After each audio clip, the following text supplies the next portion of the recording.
I come from a tribe called Ngāti Kuia, and we have the longest standing residency and the largest tribe from the top of the South Island. Most tribes around New Zealand will claim tangata whenua, we claim mana whenua, and it means that we are people from the land. As a child at school, you weren't allowed to speak Māori. You either got the strap or you got the cane for it.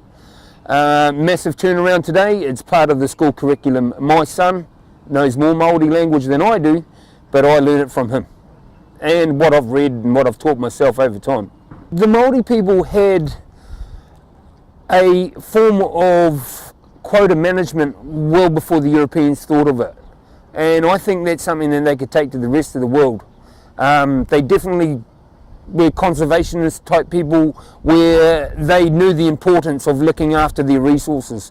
So I think with what they did well before any Europeans arrived here, the rest of the world could have taken note on that because they were preserving their stocks. They knew that there was a fine balance. They've always had this with nature. Any indigenous races that don't sort of embrace European ways are going to be left behind. Unfortunately, we see it around the world today where New Zealand Māori people realised they had to be educated, and they started educating their young, and those young today are our leaders. We got them educated into become lawyers, accountants, people that could actually help us rebuild what we once had.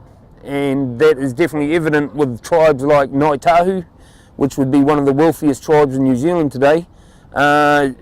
Strictly because they embraced European ways and took it on and knew which way to go with it in order to get ahead. I think a lot of tribes in New Zealand could actually learn something off of Ngāi Tahu.